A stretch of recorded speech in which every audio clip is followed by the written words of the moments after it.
Get on board the Bernier bus train. Come get on board the Bernier bus train. Once you hear that clickety-clack, there ain't no time for turning back. Go get on board the Bernier bus train.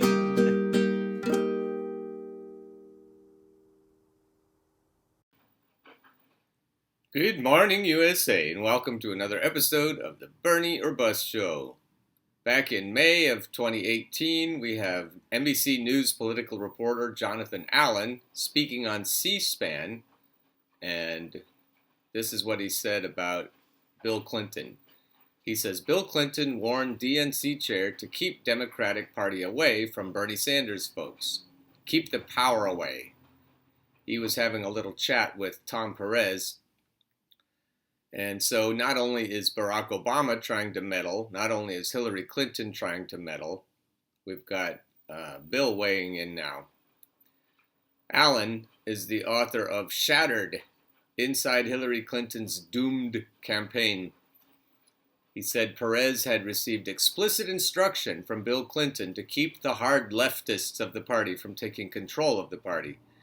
It's interesting when you're talking to people and they call you a hard leftist, what you know instantly is that they're either working directly for the big donors, they are the big donors, or they're cronies and wannabes of the big donors.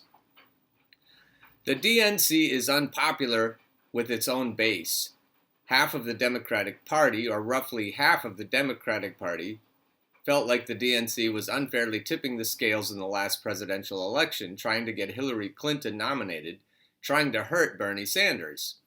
So you start with that bad blood, and really, there's just been a clash between these two sides that has resumed. The hostilities that had been put aside at the Democratic Convention resumed the minute Donald Trump was elected. This huge battle for the soul of the Democratic Party between the Clinton-type folks and the Sanders folks. And Tom Perez is in the middle of that, and he's gotten very explicit instructions from President Clinton, as we write in the paperback extension of the original book. He's gotten instructions from Bill Clinton not to let the party go to the Bernie Sanders folks, because Bernie is an existential threat. So if these same folks, Bill Clinton, for example, and his wife and their machine have decided to weigh in behind Elizabeth Warren, and they have, that means Elizabeth Warren is not an existential threat to the donor class. Whatever she says, however she positions herself, she has no intention of amassing the power necessary to actually do anything. She's like all the other centrists. She's talking, but she has no intention of doing. And we've talked about that over and over. She has no intention of mobilizing labor, which is the only way you would ever get anything like what Bernie is proposing done. And this is what the playbook says to do to people like me. Anybody who doesn't agree with me is the tool of the establishment. That's what they are purporting to say about me. And what I say is, anybody who doesn't agree with me is the tool of the establishment. I don't have an agenda other than to have justice for all. So if you can't come up with anything better than that, then you're probably just proving my point for me. This is by Connor Beck. NBC News national political reporter Jonathan Allen said on C-SPAN Thursday that former President Bill Clinton told Democratic National Committee Chairman Tom Perez not to let Senator Bernie Sanders' supporters become powerful in the party. And then we got the same quote, DNC is unpopular with its own base. And what we're going to show you is that over the next few months, we're going to show you that Elizabeth is going to be unpopular with this base as well. She's already unpopular with poor and the poorly educated of Thomas Piketty in his study Brahmin Left versus Merchant Right. And she's already unpopular with young voters compared to Bernie. And without those constituencies, she is unelectable. She's simply unelectable. Earlier this week, not this week, back when this article was written in May of 2018, earlier this week, Hillary Clinton said that being a capitalist probably hurt her cause in 2016 because so many Democrats in the party today are socialists. How's that for a left-handed? She doesn't even have a left hand. That was a swipe. The comment appeared to be a hit at Sanders, who describes himself as a democratic socialist. You think? She has laid blame on numerous factors for her eventual general election defeat at the hands of President Donald Trump, Sanders and his die-hard supporters among them. Sanders ripped Clinton as beholden to Wall Street. I loved every time he mentioned her speeches to Goldman Sachs. Sanders ripped, and she wrote his attacks did lasting damage to her. I'm hoping that we can do lasting damage to the legacy of neoliberalism. But it's been going on for 60 or 70 years. You see these very beholden to Wall Street neoliberals, Bill and Hillary and Barack Obama, and you see what they're trying to do to the true leftists, not the hard leftists, but the people who actually care about other people, and you see what's going on here. Clinton also criticized Sanders as unrealistic in his policies and for essentially offering voters a bill of goods. She kept talking about a pony. That's where we go to Stephanie Kelton and modern monetary theory, and we offer the way that we can pay for what we need and still save money, especially where it comes to Medicare for all. We talk about, in earlier episodes of the Bernie or Bust show, we talk about how the military budget doesn't need to go in front of anybody. We don't have to offer any way that we're going to pay for the military budget. So Hillary Clinton clearly was the voice of why we can't do it, why we can't do whatever we need to be doing.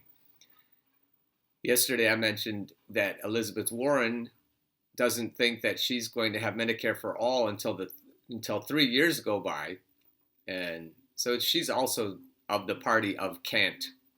And Bernie says can, and Bernie shows how it's going to happen and the power that's going to be amassed. He's the organizer in chief. So this feud, it's not over. We need to keep fighting. Now, yesterday I said I was going to show an interview with Chris Hedges of Paul Street. Paul Street is the one who wrote an article, a book actually, and said that he called the Democratic Party dismal, dollar-drenched. I thought this guy is a poet as well as a genius. So here he is, the man himself, Paul Street.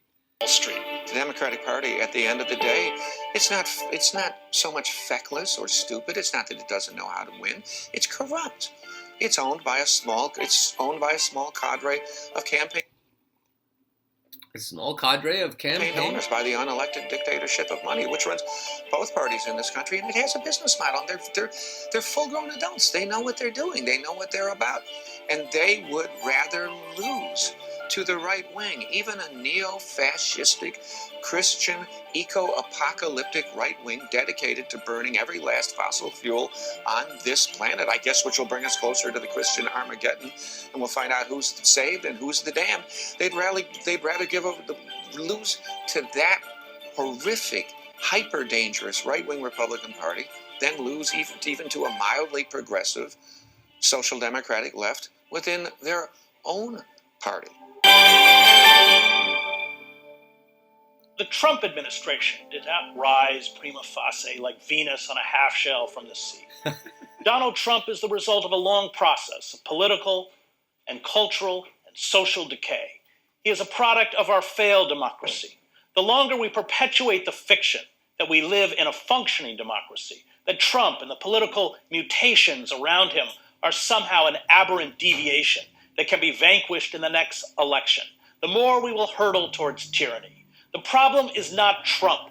It is a political system dominated by corporate power and the mandarins of the two major political parties in which we don't count.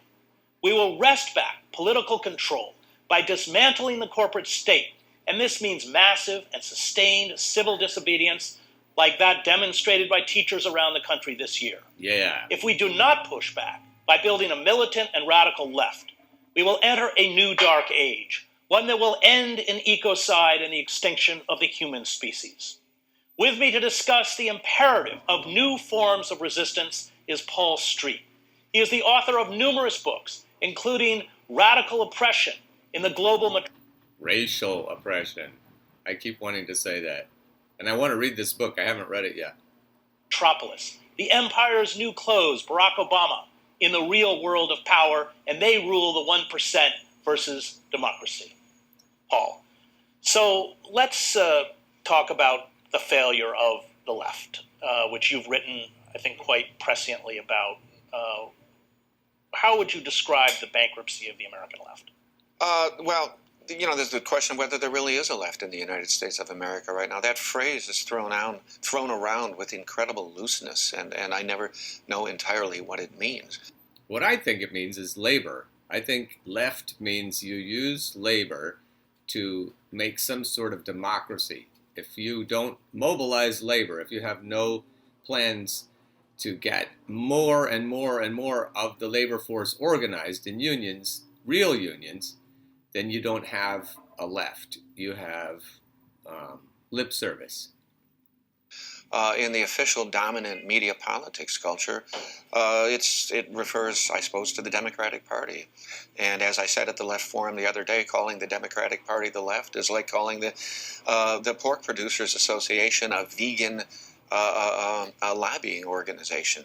The Democratic Party has been openly subservient and subordinate to the corporate elite, and it has been for decades. I've been hearing all my life, and I really mean that, since the 1960s, so we're talking about for 5 decades, I've been hearing about how the Democratic Party needs to get its stuff together and really do progressive things and run progressive candidates, and then everything will be okay, and get back to the business of winning politics. Right, but the left falls for it. Election cycle after election cycle after election cycle. The self-identified left. Again and again and again, even some of our foremost left intellectuals, predictably like clockwork, once every 4 years, even though they know better, traipse out the standard lesser evilist lecture that if you don't vote for this party to block the worst party, then it's going to be a disaster. Well, that's the whole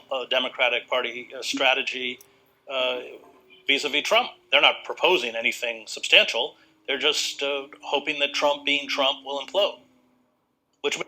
That's called controlled opposition. That's where the left is merely a foil to the right and vice versa. So the left doesn't intend to get anything done because they know their pals on the right will obstruct them. If the pals on the right weren't there, the left people would show their true colors. They would say, wait a minute, there's nobody here to block this. Now we're going to actually have to do it. Now we're actually going to have to help the working class, and we're actually going to have to give them a lifestyle that's more like what we want for ourselves. And that's when everything comes unglued. That's where the wheels come off of the gravy train. It may not work. I'm not convinced it's going to work. Oh, I think there's a distinct possibility now that Trump's going to get that he can very possibly get a second term, and that whether liberals and progressives and the so-called left like to admit it or not, Trump is a very powerful force somehow. It's disgusting to all of us, and we ought to be disgusted by it. He is a beastly, amoral, kleptocratic, malignantly narcissistic Twitter addict. We all know that. Hillary Clinton, Barack Obama, Nancy Pelosi, Charles Schumer-style Democrats remind us of that every day, how awful it is. Somehow that doesn't seem to stop the Democrats from voting this horrible, malignant narcissist, unlimited Pentagon funds, unlimited defense authorizations. Yeah, it's Elizabeth. She voted for those budgets of Trump, those military budgets. Unlimited surveillance powers. It's really strange. I don't know how they maintain that schizophrenia. Well, what Trump does, which solidifies his base, is he expresses a legitimate rage at a system that has betrayed most Americans. And however crude and infantile he is, at least he expresses a hatred for a system that has thrust a knife in the back of working men and women. Well, I think that's the point. Donald Trump, you got to give him that much credit that he has said that the system we have is evil, and he appears to be coming from outside the system. And look at how that resonates with working class people. That's what we all want to hear. We want to hear drain the swamp. We want to hear that the system is corrupt and that's throwing working class people under the bus.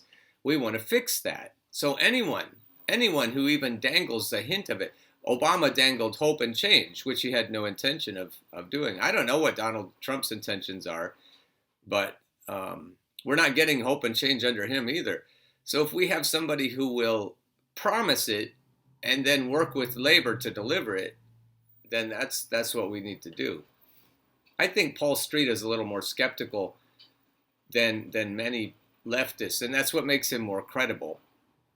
Now here's another one, Bill Maher. He's in the camp. He's on the team. He's in the big club with the Trumps, with the Clintons, with the Obamas, with the Bushes. And he's not just following orders from his talent agency execs. He's a general in the army. And so this guy, Mike Figueredo, he is interested, and he looks so amazed and in wonderment that Bill Maher doesn't get it. He keeps saying, Bill Maher doesn't get it. He doesn't get it. Bill Maher gets it. He knows exactly what he's doing. And what he's doing is trying to hoodwink all of the people who watch his show, all the people he can influence, to believe that there are good guys and bad guys, that the Democrats are good guys and the Republicans are bad guys. We shouldn't be surprised by anything Bill Maher says. We shouldn't be surprised that he doesn't get it. He's definitely not stupid. He gets exactly what's going on, and he's on the enemy team, the oligarch team, the plutocrat team. Yes, Bill Maher said a lot of really stupid things that were incredibly out of touch and downright offensive to democracy.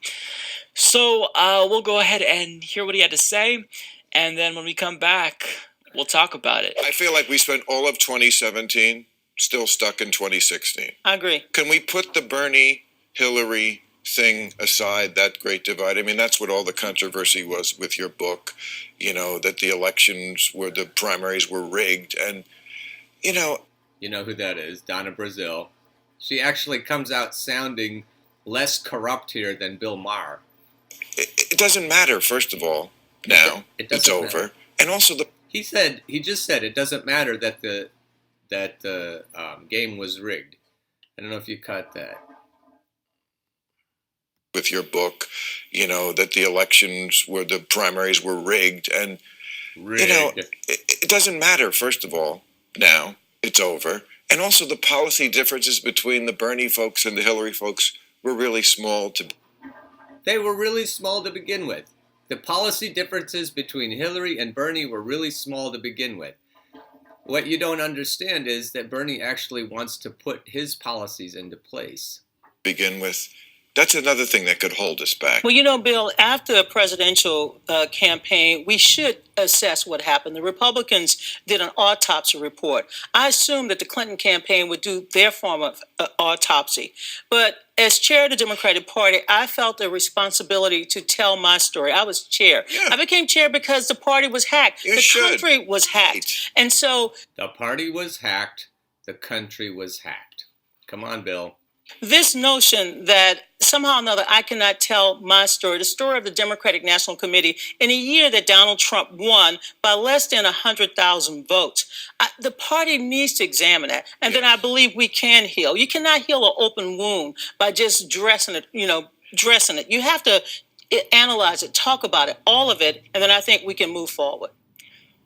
He continues to surprise me with how out of touch he is. And if you would have told me in 2015, when I first started the Humanist Report, that in an interview between Donna Brazile and Bill Maher, that Donna Brazile would be the one that's more correct than Bill Maher, I would have told you that you were crazy. But I mean, that's exactly what happened here.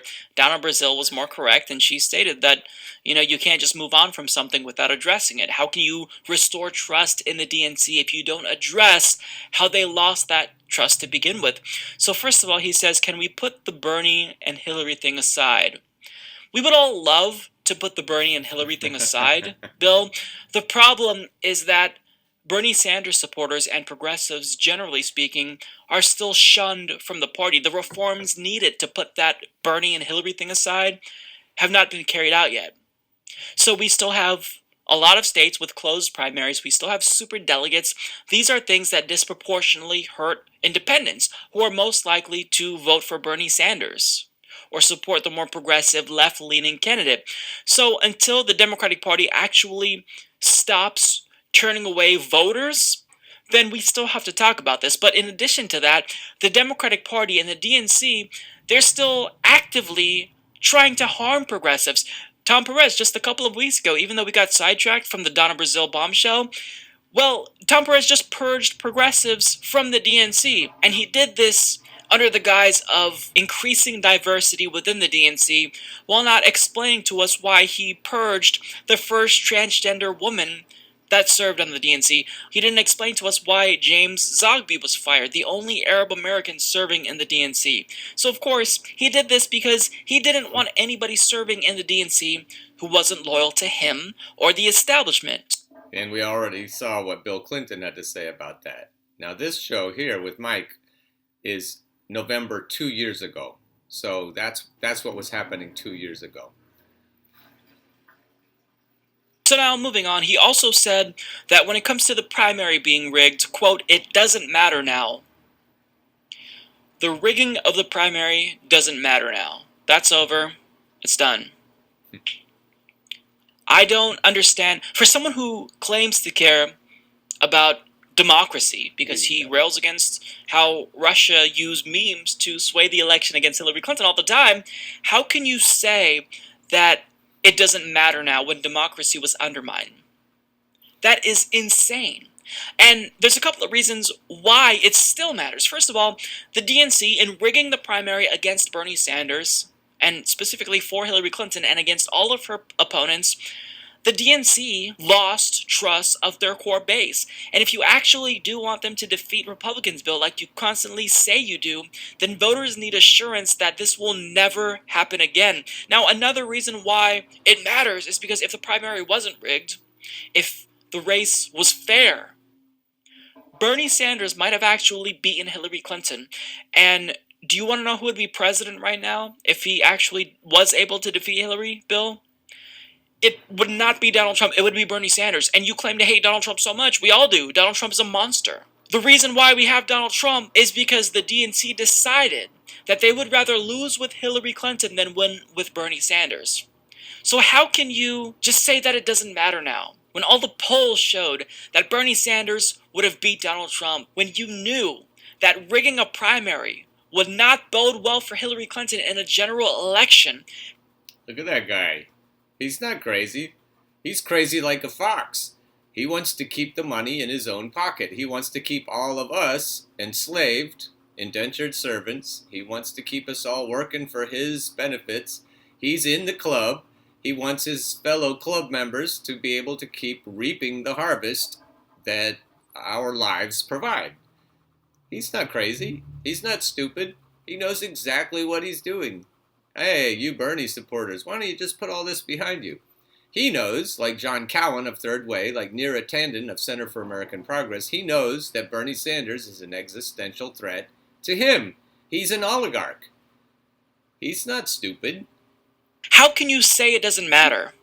I will give him partial credit because he's at least not denying the reality. I mean, for a lot of pundits like Joanne Reed, we can't even get them to admit that the primary was rigged. So it does seem as though Bill Maher is at least acknowledging the fact that the primary was rigged. He's just saying, well, it doesn't really matter. It does matter, Bill. Democracy in this country matters. And if you think that these voter ID laws that Republicans continue to codify into law in red states to disenfranchise people of color, if you think that Russia trying to influence the 2016 election matters, then why wouldn't the primary matter? You know how they disenfranchise black voters. You know how the Republicans do it, but do you know how the Democrats do it? The Democrats do it by ensuring that nobody exciting will get nominated unless they're somebody like Barack Obama who will do the hand wave at hope and change, but then have no intention of actually doing it. They would much rather have somebody who can excite voters who doesn't intend to actually help voters. And that's where Elizabeth Warren comes in.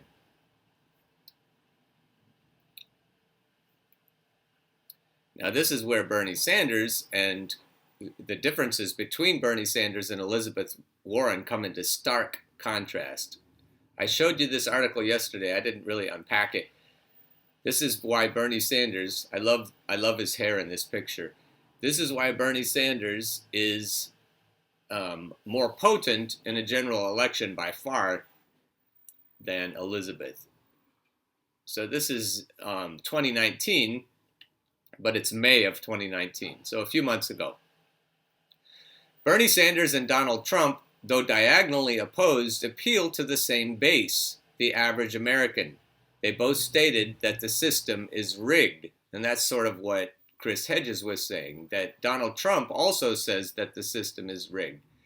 And so we've been harping on that. The Bernie or Busters have been harping on that both Trump and Sanders appeal to regular working class Americans. They're grubby populists. Of course, the United States is the land of opportunity, but for whom?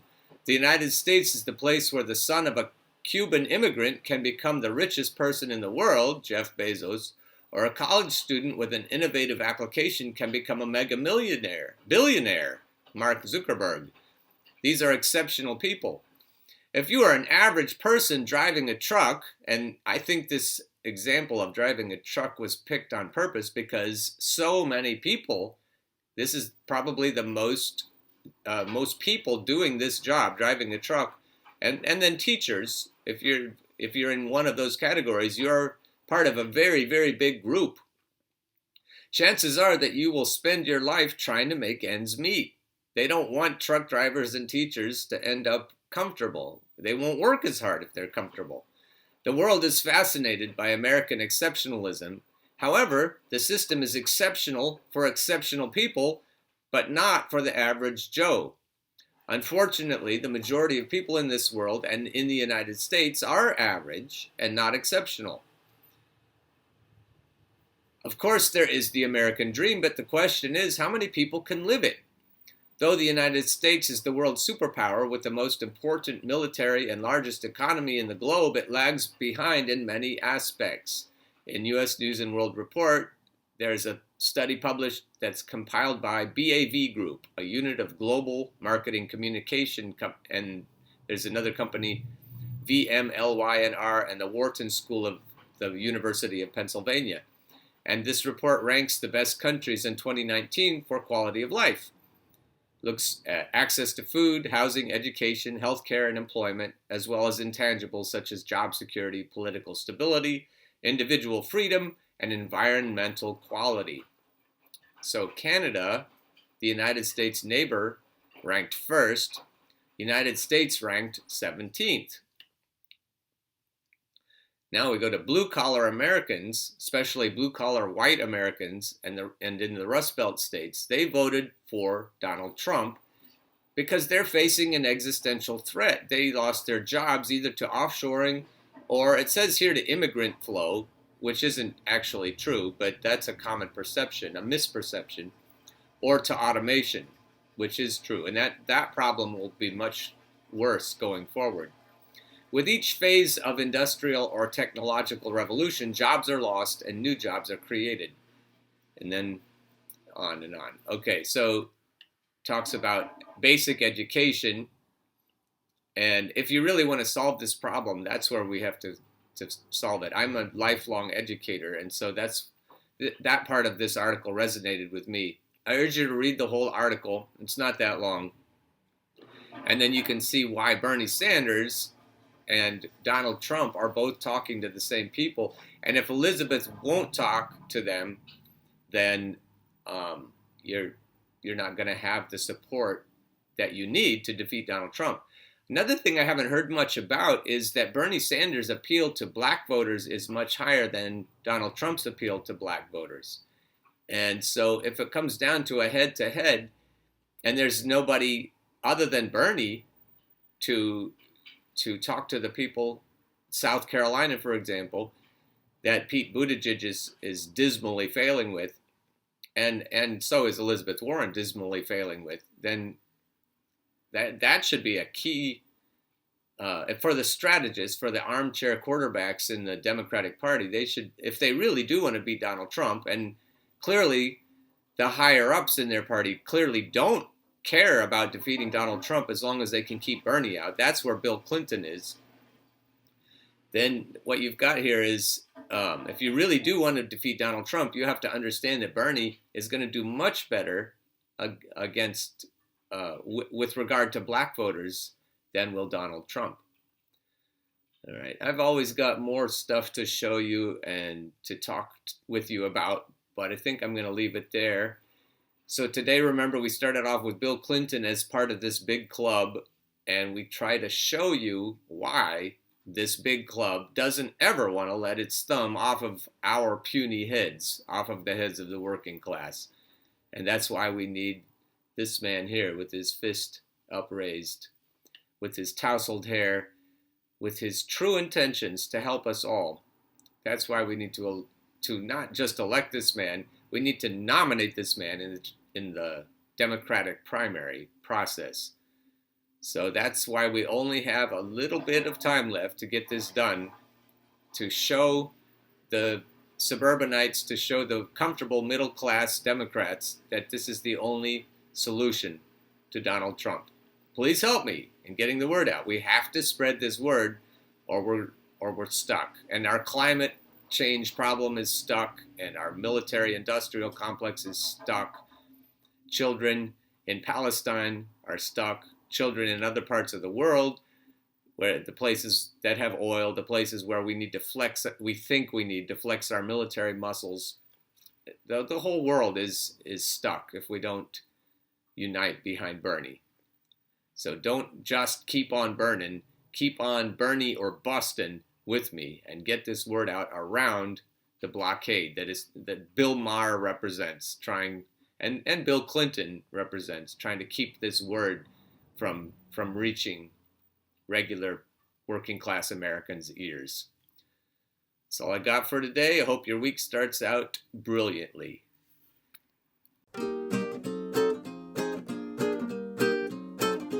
Get on board the Bernie or bus train. Come get on board the Bernie or bus train. Once you hear that clickety-clack, there ain't no time for turning back. Go get on board